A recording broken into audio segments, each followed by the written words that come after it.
Deus colocou no meu coração uma palavra, eu quero compartilhar com vocês esse texto.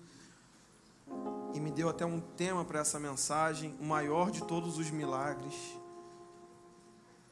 Marcos capítulo 2, a partir do verso 1. Irmãos, antes de compartilhar a palavra com a igreja do Senhor,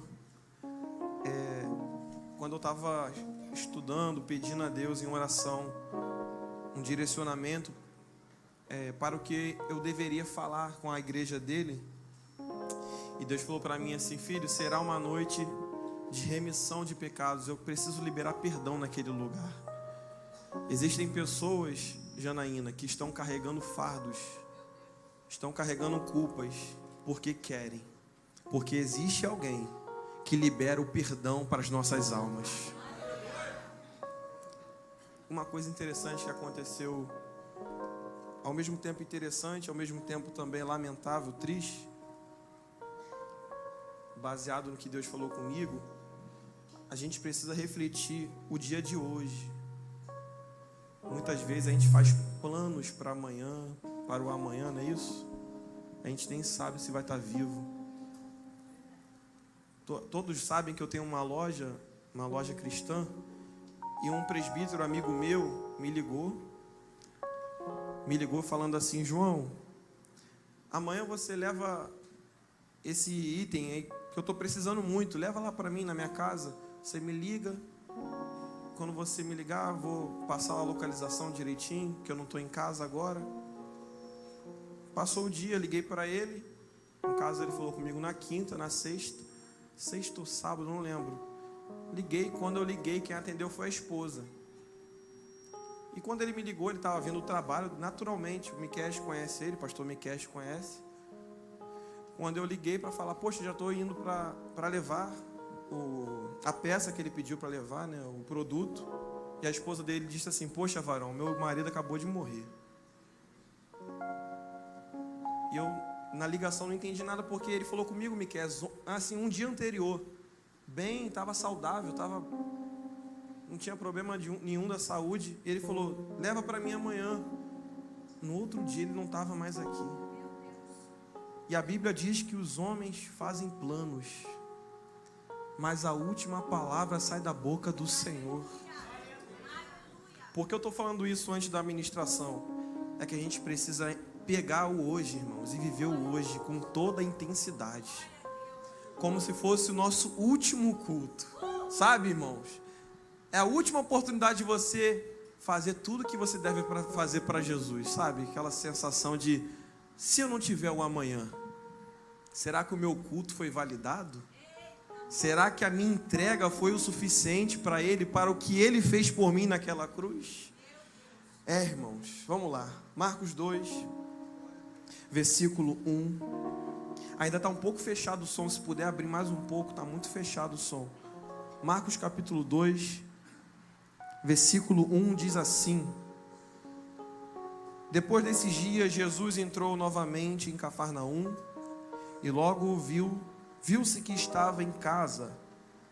Muitos se reuniram ali a ponto de não haver lugar nem mesmo junto à porta. E Jesus anunciava-lhes a palavra. Trouxeram então um paralítico carregado por 4 homens. E não podendo aproximar-se de Jesus por causa da multidão, removeram um telhado no ponto correspondente ao lugar onde Jesus se encontrava. E pela abertura desceram o leito em que o paralítico estava deitado. Vendo-lhes a fé, Jesus disse ao paralítico: filho, repita comigo, filho, os seus pecados estão perdoados. Alguns escribas estavam sentados ali e pensavam em seu coração: como ele se atreve a falar assim? Isto é uma blasfêmia. Quem pode perdoar pecados a não ser um, que é Deus? E Jesus, conhecendo imediatamente em seu espírito que eles assim pensavam, disse-lhes: por que vocês estão pensando essas coisas em seu coração? Repita comigo assim: Jesus é aquele que sonda o coração e os pensamentos. Glória a Deus. Por que vocês estão pensando essas coisas em seu coração? O que é mais fácil? Dizer ao paralítico, os seus pecados estão perdoados? Ou dizer, levanta-te, toma o teu leito e anda? Mas isso é para que vocês saibam que o Filho do Homem tem autoridade sobre a terra para perdoar pecados. E disse ao paralítico, eu digo a você, levante-se, pega o seu leito e vá para a sua casa. Ele se levantou e no mesmo instante pegou o leito, retirou-se à vista de todos, a ponto de todos se admirarem e darem glória a Deus, dizendo, nunca vimos coisa igual. Oh Jesus, toma, Senhor, esse momento em tuas mãos. Ah, Jesus, nós precisamos ouvir a sua voz nesse lugar. Ninguém veio aqui, Pai, para ver algo material, alguma pessoa. Claro que nós sentimos saudade dos irmãos, queremos encontrar os nossos irmãos, mas a prioridade aqui é a tua palavra, Senhor. Fala conosco, fale com a sua igreja, assim como o Senhor fez na vida desse paralítico. Libere, Senhor, perdão sobre aqueles que querem e precisam e têm fé no Senhor. Salve vidas nesse lugar para a glória do teu nome. Assim nós te pedimos em nome de Jesus. E você aplauda ao Senhor mais uma vez. Glória a Deus. Aleluia. Nós precisamos falar um pouco a respeito desse homem chamado Jesus. E é tão bom falar sobre Jesus, irmãos. Falar sobre Jesus é uma satisfação, é um privilégio, porque falar daquele que pagou um preço pela nossa vida é bom quando a gente entende isso, que ele pagou o alto preço naquela cruz. E a Bíblia diz que ele teve apenas 3 anos e meio de ministério, sabe, pastora Norma? A palavra já começa a confrontar a gente no início da história de Jesus, desse homem, porque ele teve 3 anos e meio de ministério e revolucionou a humanidade. Ele teve 30 anos, a Bíblia diz que os pais dele, né, José, Maria, nós não sabemos se José morreu quando ele era criança, mas segundo os historiadores, quando José ele morre, Jesus ele passa a assumir a responsabilidade de filho mais velho, primogênito da casa. Então ele tem que cuidar dos seus irmãos, ele tem que cuidar da sua mãe, ele tem que ficar ali até os 30 anos, segundo a tradição judaica. Porque depois dos 30 anos ele poderia sair de casa, comprar sua casa, morar onde ele quisesse, cumprir o seu ministério. Então até os 30 ele fica em casa, até os 30 ele fica se preparando para ter 3 anos de ministério. Sabe a primeira coisa que Deus falou comigo? Às vezes muita gente quer inverter, quer ter 30 anos de ministério e 3 anos de preparo. Isso aqui é forte, sabe por quê? O preparo tem que falar mais alto do que a evidência.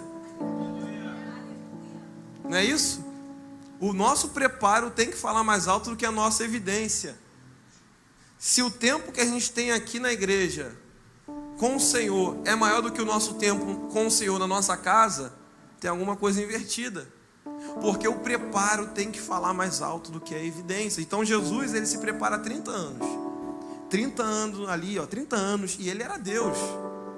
Interessante que mesmo sendo Deus, ele vai seguir a tradição, vou ficar até os 30 anos, quando eu sair. Porque quando a pessoa é vocacionada, chamada pelo Senhor, como nosso Cristo, nosso Salvador, era vocacionado pelo próprio Deus, o Pai, que enviou ele para fazer aquela missão difícil, que nenhum homem poderia concretizar, ele sabia o que estava carregando. Tanto é que em Mateus capítulo 4, Satanás vai dizer, se tu és o Filho de Deus, transforma essa pedra em pão. Aí o que ele vai falar assim, Satanás, olha só, nem só de homem, nem só de pão viverá. Deuteronômio, não é isso? Capítulo 8. Aí depois ele vai dizer assim, olha só, vou te dar poder, hein? Mas tem que me adorar. Se tu és o Filho de Deus, faz isso. E ele sabendo de tudo que ele era, de tudo aquilo que ele carregava, Ele falou: Satanás, não tentarás o Senhor teu Deus, somente ao Senhor adorarás. Ou seja, quando uma pessoa sabe quem ela é no Senhor, gente, a situação fica difícil. Por quê? Porque o inimigo vai tentar colocar prato na tua frente, o inimigo vai tentar colocar situações na sua frente, mas você vai saber quem você é nele. Eu sei que o meu Redentor vive. Você sabe quem você é. Então, quando você carrega isso dentro de você, você não precisa de tapa nas costas, você não precisa de elogio, você não precisa de uma pessoa montar um textão para falar de você, porque você sabe aquilo que você carrega, sabe a essência que você carrega. E falando sobre elogio, é até bom falar uma coisa aqui que é interessante. Uma vez eu ouvi uma pessoa falar assim: João, o elogio mata. Mas, irmão, posso falar uma coisa? A indiferença mata mais do que o elogio. Sabe o que é indiferença? É o ministro do louvor se gastar dentro de casa, em oração, ensaio, vem aqui, às vezes sai até 10 horas da noite, se gasta no Senhor. Aí quando chega aqui, se derrama para as vidas serem tocadas através da palavra, do louvor. Aí as pessoas fazem assim: eu não vou elogiar não, foi bom, mas eu não vou elogiar, porque elogio mata. Indiferença mata mais que elogio. Aperta a mão do teu irmão quando ele sair desse altar e fala assim: Deus te usou para tocar na minha vida. Não tenha medo de elogiar uma pessoa que é direcionada pelo Espírito Santo. Sabe por quê? É igual Paulo.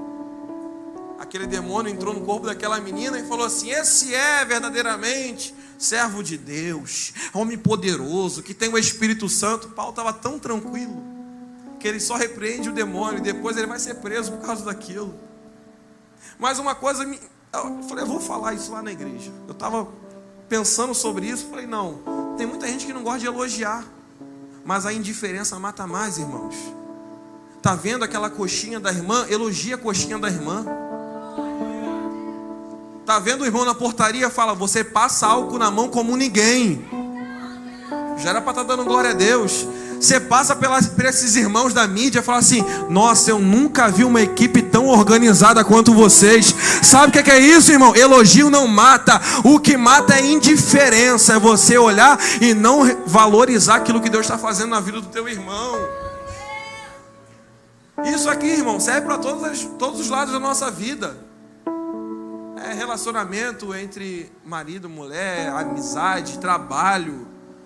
Irmãos, a indiferença é algo cruel, porque não é porque a pessoa está fazendo em troca daquilo, mas fala: poxa, a tua oração tocou o meu ser, você orou. Não significa que a pessoa ela está recebendo adoração. Mas, irmãos, quando a gente faz isso no Espírito, a Bíblia diz, Paulo vai dizer que a gente deve honrar os vasos, né? Os vasos inferiores, da honra. E quando Paulo fala também sobre suportar, não é suportar porque teu irmão é chato não, tá? Suportai-vos uns aos outros. Não é porque o irmão é chato que eu tenho que suportar ele. O suportar ali no original é dar suporte para ele crescer. Não é eu que estou falando não. O original, suportar, é o seguinte: tá vendo teu irmão evoluindo? Dá suporte para ele evoluir mais ainda. Faça ele crescer no reino de Deus. E sobre isso eu quero falar aqui também, porque existiram 4 homens, 4 amigos de um paralítico. E eu quero perguntar uma coisa aqui antes de entrar na ministração: você está se cercando de pessoas cheias de Deus? Você está andando com quem, irmãos? Porque é aquele ditado, né? Quem se mistura com porco, diga-me com quem andas. Aí a palavra diz o quê? Que as mais conversações. Aí eu ouvi esses dias, não vou falar o nome dele porque ele deve estar assistindo, não é da comunhão rara, mas é um conhecido meu. Ele falou assim: João, estou procurando uma varoa na igreja, não estou achando. Eu falei: varão, que igreja que tu está procurando? Porque o que mais tem é a varoa solteira e abençoada na casa de Deus. Aí ele: na igreja não tem, eu vou no mundo procurar. E eu vou fazer aquilo, vou evangelizar ela, vou trazer. Irmãos, acontece? Acontece. conheço irmãos que conseguiram, na oração, na busca, no jejum, no espiritual. Mas, irmão, posso falar a verdade? Na grande maioria, 99% das vezes, é mais fácil o que está aqui sair do que o que está lá vir para cá. Porque a Bíblia fala que os filhos das trevas... Aí o que acontece? Ele falou, não, vou trazer. E aquilo, irmãos, as pessoas que nós andamos, pode ver a pessoa que, poxa, João, eu não falava gíria, começou a andar com pessoas que falam gíria, vai começar a falar gíria, irmão.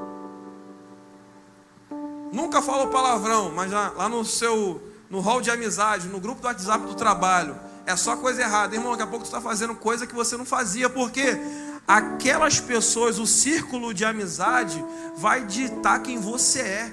Por isso existe a importância de você se cercar de homens e mulheres de Deus, que oram para você orar junto com eles, que crescem no Senhor para você crescer junto com eles. Aí você fala, não, vou andar com a rapaziada, que a rapaziada vai ser igual a mim. Amém, em nome de Jesus. Mas cuidado, porque daqui a pouco tu vai estar fazendo aquilo que a rapaziada faz.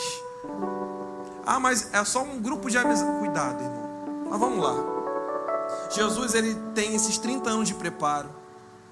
30 anos de se preparando, se moldando, Deus falando com ele. E ele carregando dentro de si a palavra, porque ele é o verbo encarnado, Miqueias. Mesmo assim, mesmo ele sendo a palavra encarnada, ele senta para ouvir.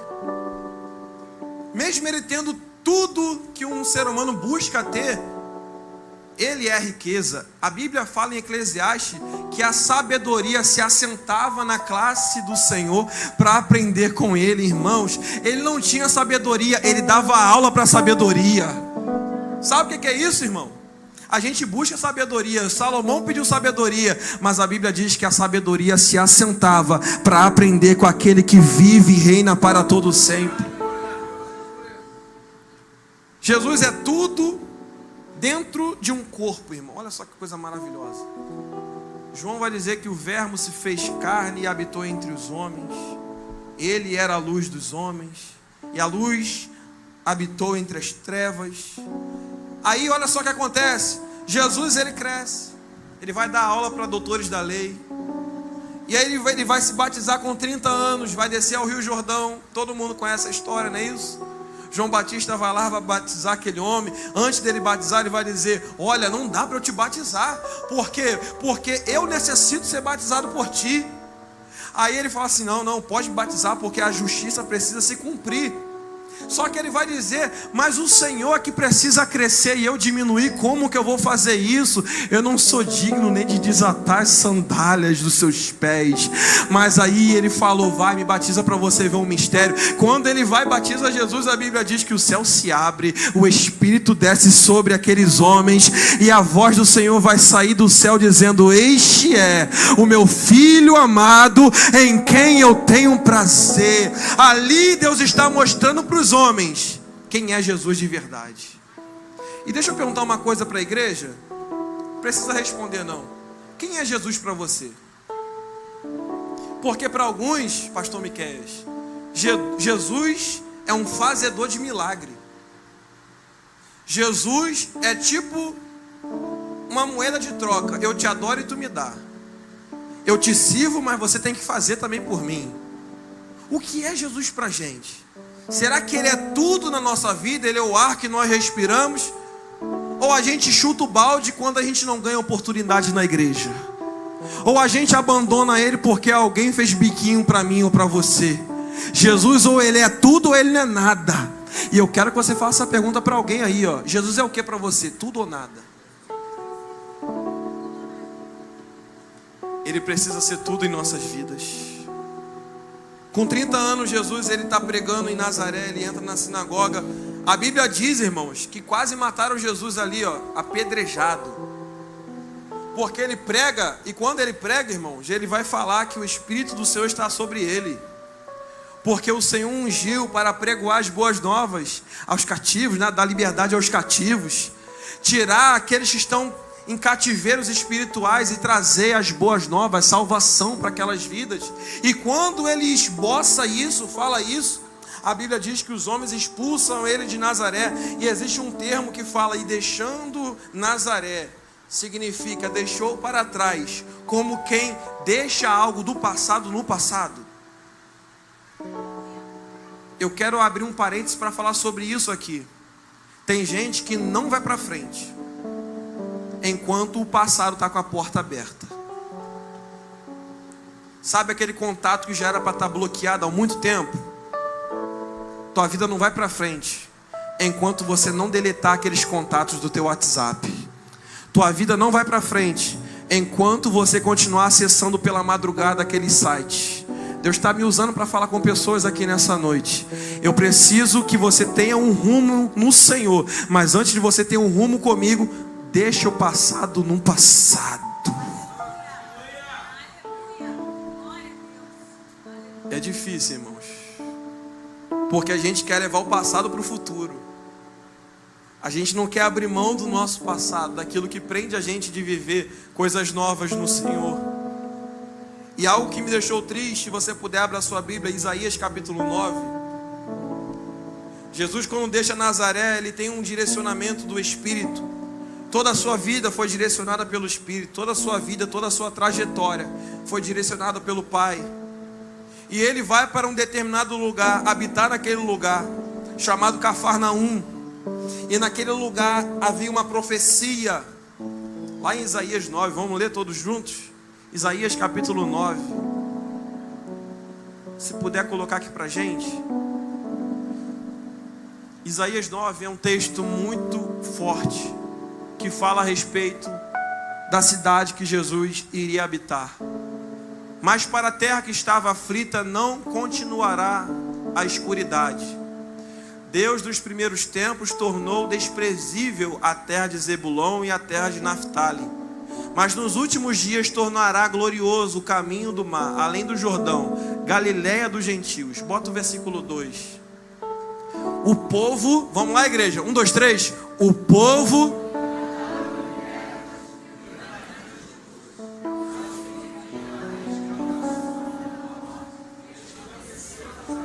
Esse texto aqui está falando sobre a cidade que Jesus agora está indo para habitar.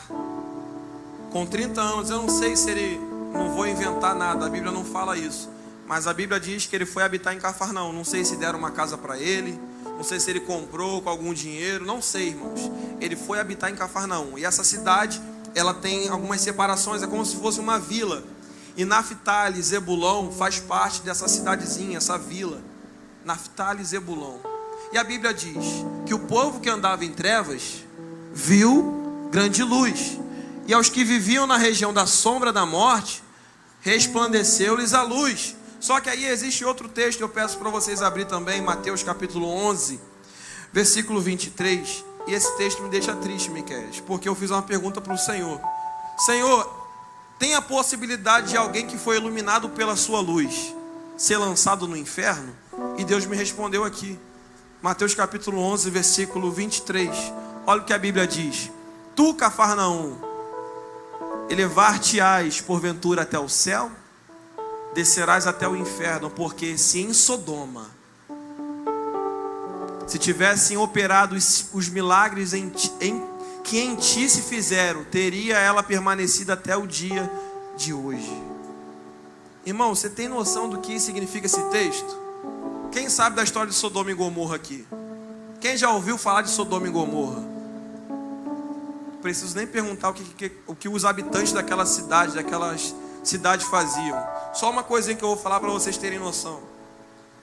Os habitantes daquela cidade, irmãos, eles estavam tão promíscuos, tão na libertinagem dos seus pecados, que eles queriam ter relações com os anjos que foram visitar Ló. Tem noção disso, Débora? Deus envia anjos para livrar o povo daquela região, e os homens daquela cidade estavam tão lançados na promiscuidade que eles vão pedir para Ló colocar os anjos para fora para ter relação com os anjos, de tão sujos que aqueles homens estavam no pecado. Aí a Bíblia diz que Cafarnaum, a cidade que Jesus decidiu habitar pelo Espírito, morar naquele lugar, Jesus curou naquele lugar, Jesus salvou naquele lugar, levantou paralítico naquele lugar, Jesus fez milagres naquele lugar. Mas posso falar uma coisa? Milagre não salva ninguém.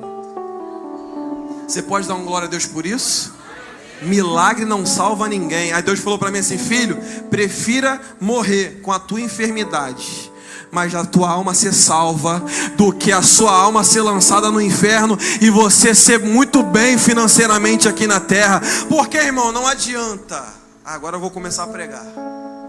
Não adianta o nosso corpo, o nosso exterior estar endireitadinho, bonitinho, né? Todo certinho, mas a nossa alma está torta. Não adianta. Aí Cafarnaum, ó, viu o milagre, viu Jesus. Jesus operou milagres naquele lugar. E mesmo assim, irmão, isso aqui é triste, porque o povo que recebe milagre vê Jesus, eles viram Jesus, andaram com Jesus, e mesmo assim o texto vai dizer: você descerá até o inferno. Meu Deus do céu, irmão, isso aqui é muito triste. Sabe por quê? Não é o tanto de tempo que você tem de igreja que vai te salvar. Porque tem gente que bate no peito: eu tenho tanto tempo de igreja, o meu status de obreiro é esse, eu faço isso na igreja, eu faço aquilo.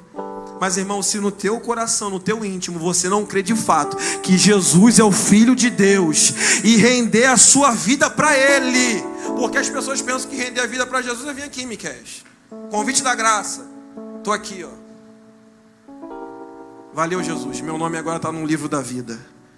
Se engana quem pensa que é só isso. Render a sua vida para Ele, irmãos, é abrir mão da tua vida, abrir mão do teu eu. É Paulo dizendo: não vivo mais eu, mas Cristo vive em mim. É Ele que governa a minha vida a partir de hoje. Não significa que a gente não vai ter oscilações. Vai ter, irmãos. Vai ter um momento que eu vou ligar para o Miqueias: Miqueias, estou ruim, ora por mim, estou precisando de ajuda. Mas mesmo assim, irmãos, lá no nosso íntimo, a gente sabe quem Ele é e o que Ele representa na nossa vida, na nossa caminhada. Você precisa entender: Jesus não é apenas um cara que estava lá naquela cruz, todo arrebentado e ensanguentado, não. Você precisa entender que Ele fez aquilo pela tua vida. A nossa trajetória era inferno, a gente tinha que ir para o inferno, mas Ele se fez pecador por nós, igreja. Tá vendo essa mesa bonita aqui? Se não fosse o sacrifício dele. Tá vendo essa igreja aqui bacana, bonita? A sua vida, se não fosse ele. Marcos. E o que ele fez, João? O que ele fez? Ó, Paulo vai dizer que a cédula, né, a pedra que tinha a nossa condenação, ele pegou e rasgou, irmãos. E a Bíblia fala que lá naquela cruz ele vai dar um grito, e o grito que ele vai dar é tetelestai, não é isso? Porque ele fala aquilo que na tradição era o seguinte: o cara era um criminoso, todo mundo cometia pecado. Aí o pecado que o cara cometia, os romanos pegavam a pedra e escreviam assim, ó, o nome dele. Por exemplo, João Lucas, condenado por isso, isso e isso. Botava dentro da cela e colocava a pedra na cela, em cima assim, ó, para todo mundo que passasse visse que aquele homem, que o João Lucas, estava condenado por isso, isso e isso. Mas aí o que acontece? Se alguém quisesse, se algum advogado resolvesse pagar pela condenação daquele homem, pela vida daquele homem, ele tinha que pegar outra pedra, tirar aquela, remover aquela, pagar o preço pela vida daquele homem, aquele condenado, e escrever na pedra uma palavrinha simples. O advogado escrevia na pedra e colocava na cela, e abria a cela e tirava o homem, Miqueias. E naquela pedra ele escrevia tetelestai. Está pago, está consumado, está pago, está consumado. Sabe o que Cristo fez por você? Abriu a cela da condenação. Se tu não pegar essa palavra aqui, irmãos, a gente estava lá dentro daquele presídio lá, ó. E qual é o nome do presídio? Designados ao inferno. Aí ele foi lá, pegou a pedra da condenação, meu amigo, tirou da cela, abriu a cela, pegou a nossa mão e falou assim: vou te levar agora para um paraíso, eu vou te conduzir para o paraíso eterno. Só que aí ele coloca lá em cima, na cabeceira, né? Na cabeceira, lá na ombreira, né? Nos umbrais daquela cela, tetelestai. Está consumado, está pago. Irmãos, sabe o que acontece? Quem fez a obra para salvar a humanidade, Miquel? Quem fez a obra? Jesus. Foi quem? Eu me salvo? A gente se salva, irmãos? Mas por que tem gente que vai para o inferno? Se ele disse está consumado, se ele já pagou o preço pelos pecados, e agora, Miquel? Eu preciso fazer alguma coisa? Se ele já fez tudo, eu não vou fazer mais nada. Aí Paulo vai dizer: todo aquele que crer que ele, Jesus, morreu, ressuscitou e que Deus deu ele para salvar a humanidade, será salvo. Só que tem um porém, irmãos. A salvação, de fato, ela vem por Cristo. Mas a salvação em Cristo não impede que eu tenha obras. Tem uma galera que fala que obras não salvam. Obras não salvam. O ladrão da cruz teve obras, irmãos? Ele teve obras? Talvez sim. Porque lá naquela cruz, ele falou assim bem alto. Aquilo ali foi uma grande obra. Lembra-te de mim quando entrares no teu reino. Aí Cristo vai dizer: hoje mesmo estarás.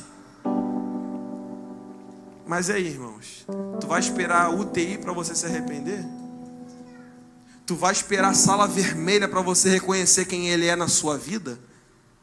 Porque eu entendo de todo o meu coração, não é esse papo, quem não vem pelo amor vem pela dor, não é isso. Cristo, ele não empurra a porta, quem empurra a porta é Satanás. Cristo, ele é o educado. Apocalipse capítulo 3 vai dizer: eis que estou à porta e bato, aquele que crê e quiser abrir a porta, eu vou entrar. Mas alguém tem que abrir a porta, Janaína, porque ele quer entrar, mas se ninguém abrir, ele não entra. Ele está falando com alguém nessa noite: eu quero entrar na tua história, mas você precisa virar a maçaneta da tua porta e deixar eu entrar na sua vida. E quando Jesus ele entra na vida de alguém, Larissa, irmão, quando ele entra na vida de alguém, sabe aquela mulher samaritana fugindo da sociedade? Imagina as mulheres, lá vai a prostituta, lá vai a mulher que está com o marido dos outros, lá vai a mulher que está fazendo isso. A sociedade, né? Sociedade, lá vai a fulana, lá vai ela. A Jesus, ela vai meio-dia para o poço, não é isso? O horário de pegar água no poço é 5 da manhã. Ainda mais que aquele lugar é um deserto. Meio-dia, imagina deserto, meio-dia, irmãos. Se hoje ainda caiu uma chuvinha, refrescou. Mas, irmão, meio-dia hoje estava um sol de rachar o coco. Não é isso, irmão? Estava rachando o crânio dos crentes aí, irmão. Sol de rachar. Imagina meio-dia no deserto. Aí aquela mulher ali, ó. Sabe por que ela estava meio-dia ali? Porque ela estava fugindo da sociedade das línguas que se batem. Estava fugindo dos olhares. Mas existe um que vê tudo e todos. Aquela mulher fugindo da sociedade, Jesus vai dizer assim, ó: mulher, o que ele vai falar? Mulher, dá-me de beber. Judeu, irmãos, se você for em Israel algum dia, eu profetizo na sua vida que você vai visitar Jerusalém. Só a Débora pegou. Quem quer ir para Jerusalém aí um dia aí, irmãos? Eu vou, em nome de Jesus. Se você guardar o dinheiro aí, paga minha passagem também, em nome de Jesus. Irmão, se um dia você for lá em Israel, você nunca vai ver um judeu falando com uma mulher sozinho. Nunca. Porque judeu não fala com mulher. Homem não fala com mulher, sozinho, não fala. Quando Jesus chega, tá ele e aquela mulher, irmão, sozinho. Tá sozinha aquela mulher. Jesus, ele fala assim para os discípulos: vão comprar comida, vão comprar pão. Por que Jesus dispensou os discípulos? Porque nem todo mundo está preparado para ver o que Deus vai fazer na tua história.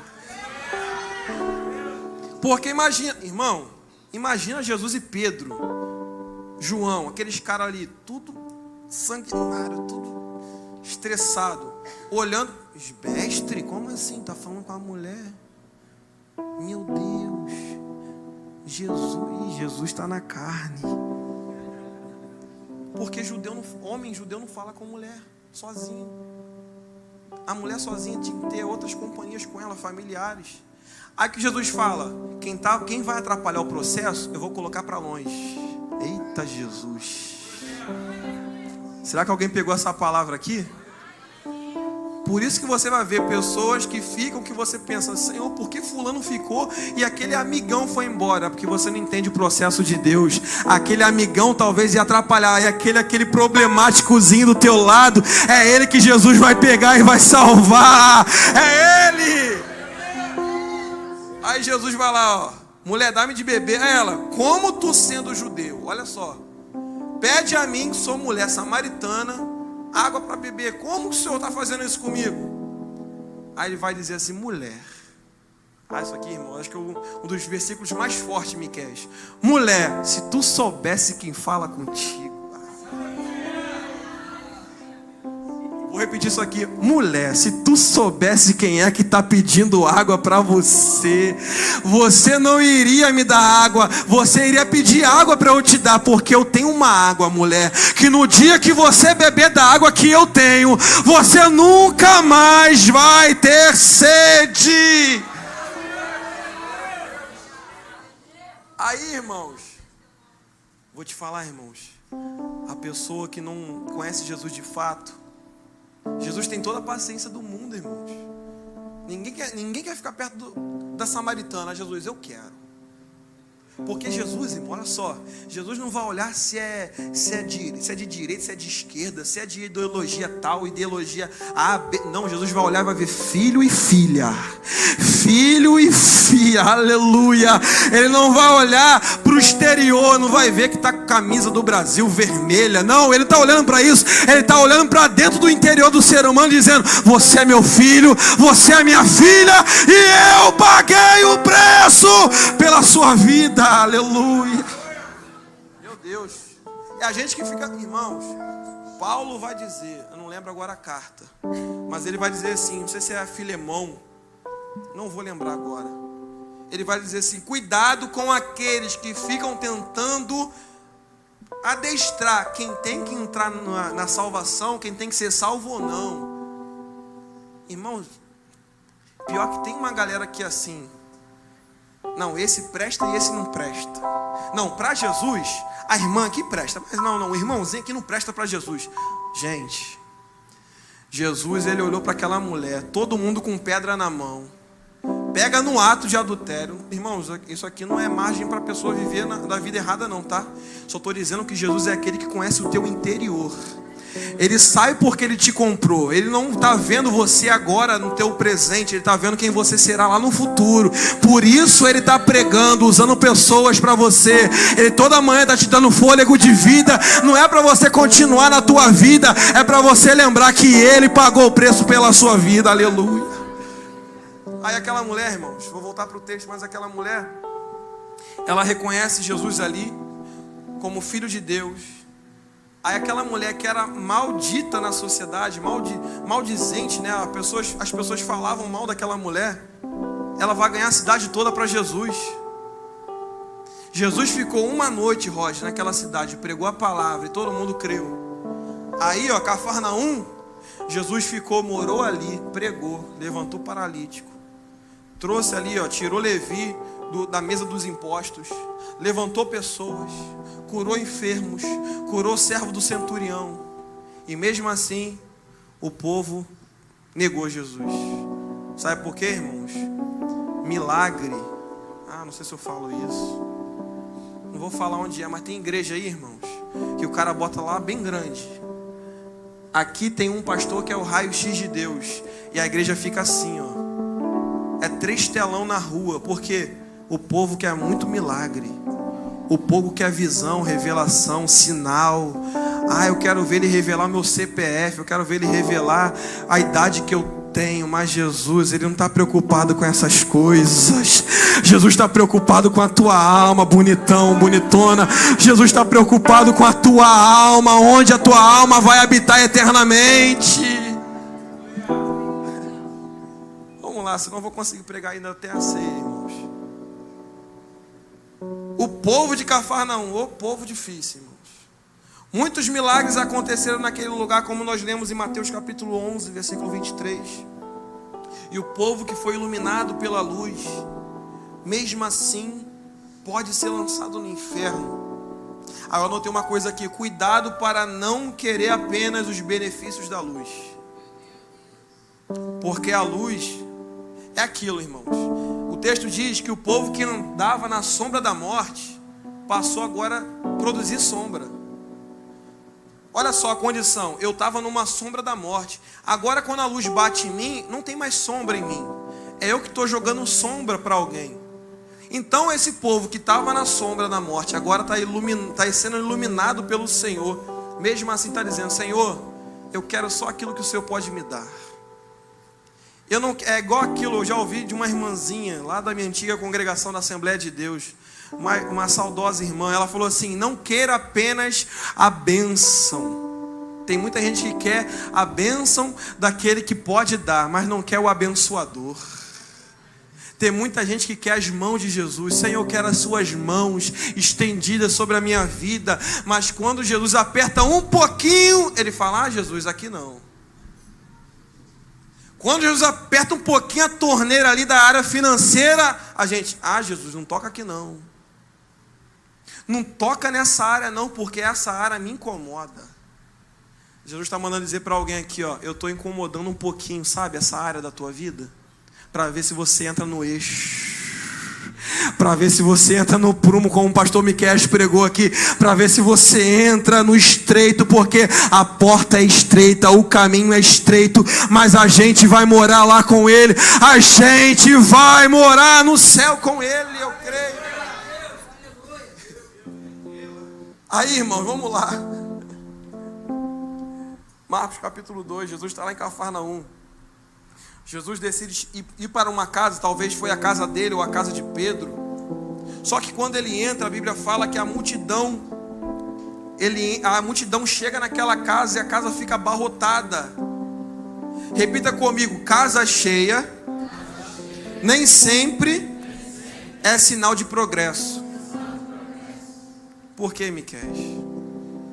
Porque a Bíblia diz que a grande maioria das pessoas que estavam ali queriam apenas ver sinais. E quem precisava entrar para ser curado na sua alma, não podia entrar, porque quem estava dentro estava atrapalhando quem estava fora, que precisava entrar. Sabe o que Deus falou para mim? Filho, nunca seja uma multidão que atrapalha alguém de chegar até mim. Eita, você pode pegar essa palavra aí? Porque às vezes o teu vizinho, Jesus está ali, ó, tocando no coração do teu vizinho, mas quando ele olha para mim, para você, ele fala assim: para ser crente igual esse aí eu não quero não. O que é isso? Multidão que atrapalha de paralítico de chegar até Jesus. Aí no trabalho, a pessoa te dá o dinheiro, tu não devolve o dinheiro. Acontece uma situação, você cria uma tramóia ali, por quê? Aí aquele que precisa de chegar até Jesus olha assim: como que eu vou entrar? Se tem uma multidão atrapalhando de eu chegar até o mestre. Vou te falar, irmão, tem uma classe de crente, irmão, que misericórdia. Vou falar, irmão, sem medo de errar, misericórdia. Às vezes o diabo nem precisa de entrar para atrapalhar, é ele atrapalha as pessoas de chegar na igreja. A pessoa chega aqui: poxa, eu preciso ouvir uma palavra. Não, irmão, sai daqui, que aqui é o meu lugar. Tá vendo que eu marquei a minha cadeira? Aqui não tem isso não, graças a Deus. Mas tem gente que briga, irmão, eu já vi isso, já presenciei em igrejas, que irmã puxa a bolsa e dá uma bolsada na cara da outra, irmão. Ah, irmão, eu tô com calor, ligou o ventilador. A outra: não, eu tô com frio, desligou o ventilador. Ah, não tô aguentando. Ah, vou te dar uma bolsada. Deu uma bolsada na cara. Ah, meu Deus do céu. Quebrou o óculos da Jota, até sabe. Misericórdia. Irmão, a gente está descontraindo agora, mas é sério. Às vezes o irmão: caramba, eu tô com tanto frio. Aí o irmão olha: aguenta aí, irmão. O ar-condicionado é para todo mundo. Aí às vezes, irmão, é isso aqui, ó. Às vezes é isso aqui, ó, Dilson, né? E atrapalha do paralítico de chegar até Jesus. Tem paralíticos que estão precisando urgentemente de ser liberado o perdão da cruz do Calvário. Mas aí, será que a gente está sendo multidão que atrapalha dele chegar até Jesus? Será que a gente está criando barreira só porque ele votou no Lula ou votou no Bolsonaro? Será que a gente está criando barreira porque ele votou num candidato que a gente não queria? Jesus está dizendo, o reino é meu, eu coloco quem eu quiser, o reino é meu! Não tem isso para ele não. Irmãos, a gente está na mesma condição, né, Fabinho? Todo mundo é igual, ó. Todo mundo precisa de Jesus, né, Douglas? Todos nós. Quem aqui nunca foi um paralítico na vida? O que é paralítico, irmãos? Alguma área da tua vida está mortificada, atrofiada. E se tu entrou aqui, irmão, com a tua vida atrofiada, existe um que pode te levantar nessa noite. Teu casamento está atrofiado, existe uma palavra do Senhor sobre a sua vida. A sua casa está atrofiada, Jesus é aquele que fala, levanta, pega a tua cama e vai para a tua casa. Ele tem poder, irmãos. Mas aí o que acontece? Aí o cara está atrofiado, precisando de Jesus, com a vida toda torta. Aí quando ele chega na casa de Jesus, a multidão não deixa ele entrar. Mas aí, irmãos, vamos lá. O que eu falei aqui? Eu falei que Jesus, ele salva, ele que faz a obra da salvação, ele que faz a obra da redenção, mas também tem a obra do ser humano. A graça não é irresistível, a graça é irresistível, Miqueias. Porque imagina, aquele paralítico precisando de Jesus, ele vai até a porta e olha, não dá para entrar. Se fosse eu, talvez, ou você, que às vezes a gente é um pouco mimizento, né? De vez em quando a gente é um pouco mimizento, irmão. Ah, não falou comigo, então eu não vou no culto de quarta-feira, não. Ah, pastor nem olhou na minha cara hoje. Pô, às vezes o pastor nem te viu, querido, não faz isso não. Às vezes a irmã nem viu que você estava no culto, é você ir, não vou mais para a igreja, porque a irmã, a jovem, não apertou a minha mão. Faz isso não, irmãos. Tem a nossa decisão, a nossa obra. E qual é a decisão do paralítico? O paralítico estava com 4 amigos. Aí eu falei da importância de você andar com pessoas certas. Porque quando você não pode chegar até ele, você tem que andar com pessoas que conseguem te levar até Jesus. Por isso que às vezes a pessoa não consegue chegar até o arrependimento, porque ela está andando com pessoas que nunca se arrependeram. Jesus está dizendo assim, se você não consegue fazer algo para chegar até mim, ande com alguém que consegue te levar até mim. O teu problema é que você não consegue talvez orar, meditar na palavra, crescer espiritualmente. Anda com quem já cresceu. Anda com quem já está num nível espiritual maior que você, porque assim você vai chegar até Jesus. Não é isso, Dilson? O cara está atrofiado, paralítico, irmão, tetraplégico, não é isso? Porque para estar deitado é porque ele só consegue movimentar o rosto, irmão. Não consegue movimentar o corpo. Aí, como que eram feitas as casas antigamente? A escada era pelo lado de fora. Hoje em dia é por dentro, bonita, né? Bota de vidro, bota os mistérios lá, uns paranauê, bota os manto. Mas antigamente era pelo lado de fora. Ou seja, aquele homem precisava chegar até Jesus, Alexandre. Só que tinha aquela barreira que era a multidão. Aí o que aqueles homens olharam um para o outro, falaram o seguinte, estou conjecturando. Se não dá para entrar pela porta, vamos dar um jeito de entrar pelo telhado. Porque quem quer, dá um jeito. Quem não quer, inventa desculpa. Aí agora o machado vai cair para cima de outro grupo. Porque aqui eu bati um pouquinho nos religiosos, mas agora o machado vai pegar naqueles que sempre inventam desculpa. Ah, não vou para aquela igreja não, porque eu não consigo ficar firme com Jesus. Ah, por quê? Ah, porque os crentes são hipócritas, os crentes são chatos, o crente fala que não pode fazer isso ou aquilo. Aí eu te pergunto, quem morreu na cruz por você? Foi o crente ou foi Jesus de Nazaré? Então, irmãos, não é pelo homem, não é aquilo que o homem faz que vai te prender na presença de Deus, e sim aquilo que ele já fez. Sabe por quê, irmãos? Rodolfo Abrantes que falou isso na pregação dele. Tem gente falando assim, eu não consigo ficar na igreja porque tem muito hipócrita. Mas se você for na academia, você não vai ver só pessoa saradona não, irmãos. Academia é lugar de pessoas ficarem saradas, sim ou não? Mas se você for lá, você vai ver uma irmãzinha fortinha. Você vai ver um irmãozinho fortinho que está tentando chegar lá. Ou seja, a academia é lugar de gente sarada, a igreja também, mas aqui também é lugar de gente doente que precisa de Jesus. Se aqui fosse lugar de só gente sarada, não ia ter ninguém, irmãos, porque no levantar da mão Jesus ia puxar para cima. Então aqui, se todo mundo está aqui cultuando, é porque a gente precisa melhorar. Tem isso não, irmão, de mega crente, super crente, tem isso não, irmão. Se está aqui, é porque está ruim um pouquinho em alguma área, irmão. Pensa assim que é melhor. Porque se o dia que você pensar, eu estou melhor que todo mundo, estou orando mais que todo mundo, irmão, até eu vou orar para Deus te levar. Que ninguém vai aguentar conviver com você. Todo mundo é errado e só você que é certo. Né? Pior tipo de gente é essa. Pastor, pelo amor de Deus, só eu que faço. É igual Elias na caverna. Senhor, só eu sobrei. Só eu que sou profeta. Aí Deus chega para Elias: Elias, quem te disse que é só você? Ainda tem 7.000 joelhos que não se dobraram diante de Baal. Ainda tem 7.000. Tá rindo, linda? Eu ia falar um negócio que me deixa quieto. Irmão, quem quer dá um jeito. Aos 4, vamos lá, os 4 paralíticos. Pegaram o camarada, levaram até o telhado, arrancaram a parte do telhado e começaram a descer, ó. Começaram a descer com o cara, ó. Começaram a descer, ó, até Jesus. Jesus estava o quê? Estava pregando a palavra, irmãos. Jesus pregando a palavra e o povo estava ali só esperando o momento da visão da revelação. Sabe, eu já fui em culto, irmão, que todo mundo ficava assim na hora da palavra. Ai, meu Deus. É banheiro toda hora, é água toda hora. Parece que a bexiga vai até estourar de tanta água que bebe. É água, é água, é água, é água.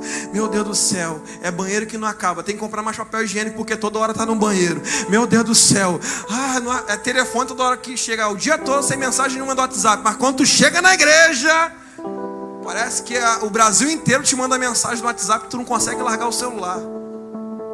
Aí tá, irmão. Desceram com o cara até Jesus. Jesus pregando a palavra. E a galera: cadê Jesus? Eu quero um milagre. Faz alguma coisa aí, Jesus. Sai dessa palavra, eu quero ver alguma coisa.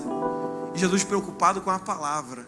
Porque quem não valoriza isso aqui, irmãos, não vai valorizar mais nada, pastora Norma. Quem não valoriza a palavra. Jesus vai dizer que, olha o que Jesus vai dizer para os seus discípulos: santifica-os na verdade.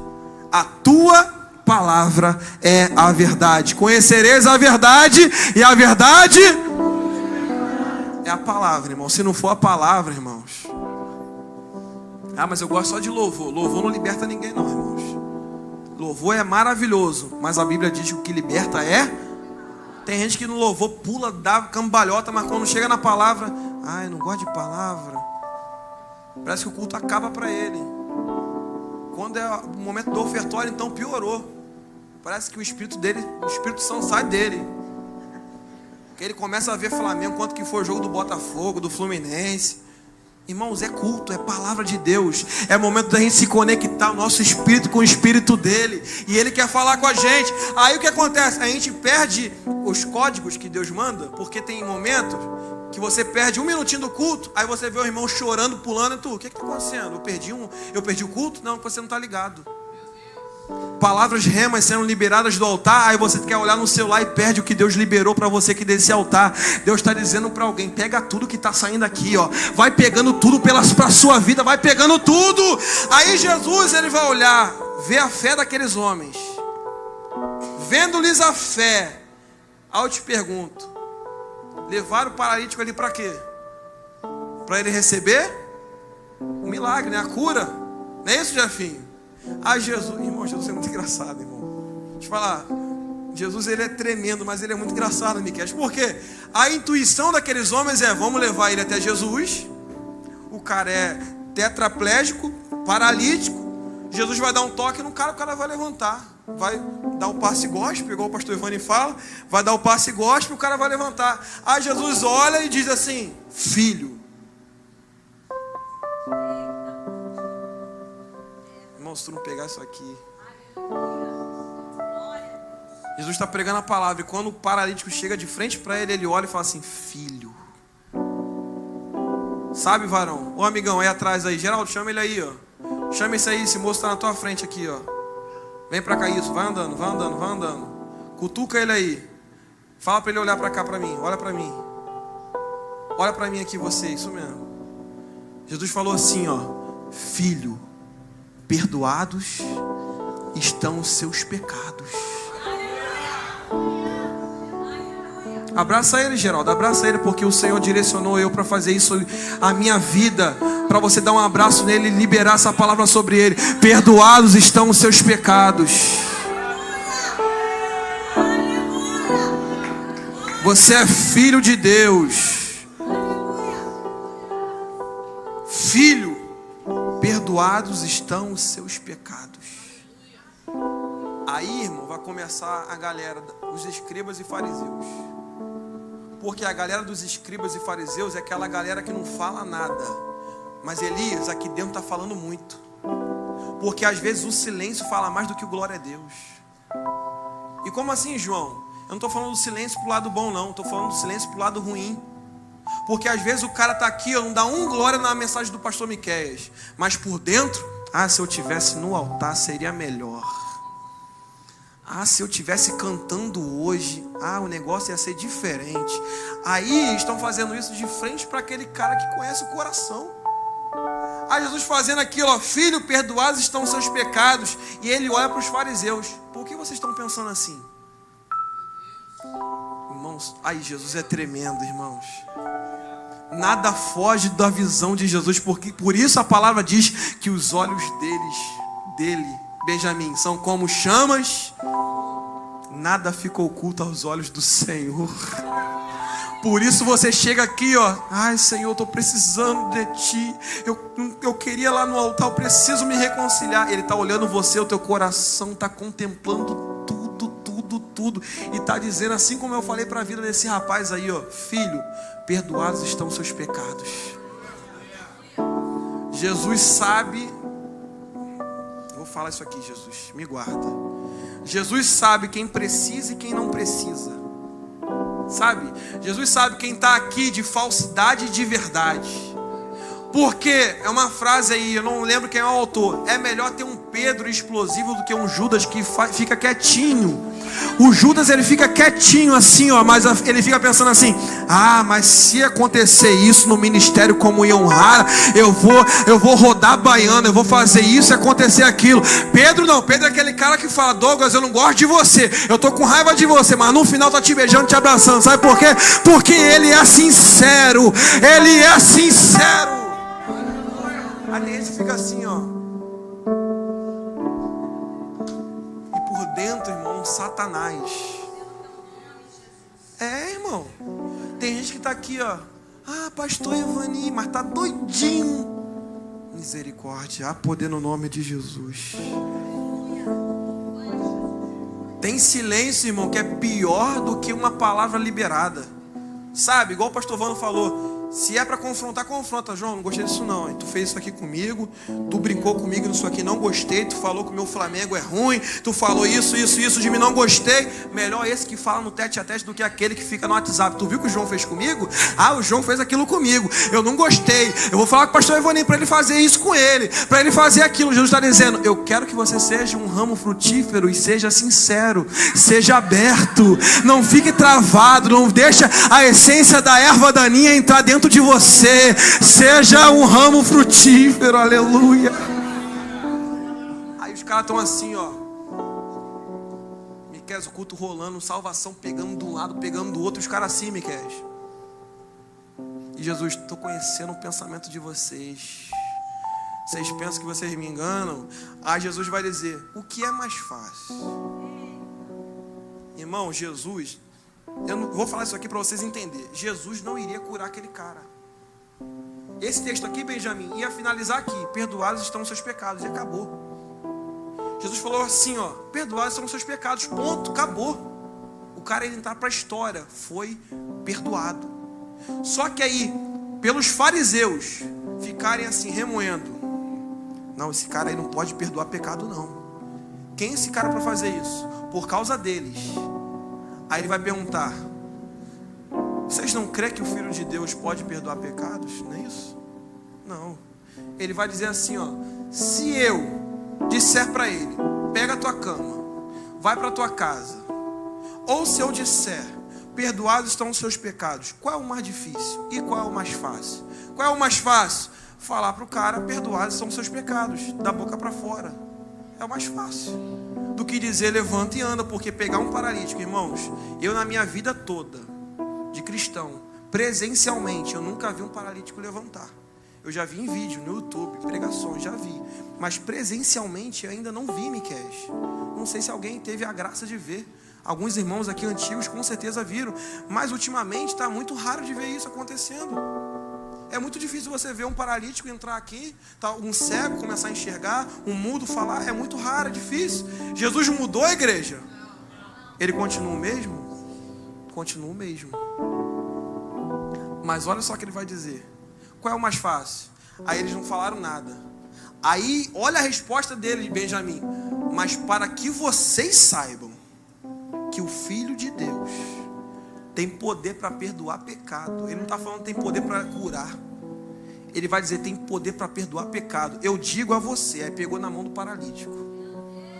Igreja, se tu não explodir de glória aqui agora. Cadê? Eu quero alguém para ser um paralítico aqui. Cadê? Mas tem que ter coragem para deitar aqui nesse tapete. Cadê? Quero ver o corajoso para vir aqui. Cadê? Quem vai ser o paralítico corajoso? Aí, agora ninguém quer ser o paralítico corajoso, né? Aí, ó, a Luísa veio. Aí, aplauda o Senhor pela vida da Luísa. Pode deitar? Consegue deitar? Aí tá aí, ó. Alguém levou ela para Jesus, porque ela sozinha não conseguiria. E assim tem muita gente, irmão, chega na igreja e não consegue ir até Jesus sozinho. Aí tem um facilitador, tem os obreiros, tem os irmãos da intercessão, tem os pastores que faz o quê? Né, Marquinho? Como o Marquinho fez, né, com a sua família. Eu posso liberar uma palavra para a sua vida, Marquinho? Você crê? Aquele que começou a boa obra é fiel para terminá-la? Você crê, Marquinhos? Não sei porque eu estou falando isso, mas eu bati o olho no Marquinho agora. E Deus falou para mim assim: aquele que começou a boa obra é fiel para terminá-la. Você confia, Marquinho, nessa palavra? Aí, irmão, o que acontece? Precisou de alguém para levar até Jesus. Porque nem todo mundo vai vir chegar aqui, eu preciso de Jesus. Igual no nosso congresso Explosão de Glória, o cara largou a bicicleta, saiu correndo. Eu quero Jesus! Nem todo mundo consegue, irmãos. Aí Jesus fala assim: para que vocês saibam que eu não sou aquele que apenas faz milagre, mas que eu tenho um poder para perdoar pecados. Eu também levanto em nome do meu Pai. E para que vocês saibam que eu tenho poder para perdoar pecados, eu digo a esse paralítico: pega o teu leito. Pega o teu leito e vai para a tua casa. Vai para os seus. Vai para a tua casa. Você pode adorar a Deus. Você pode dar glória a Deus.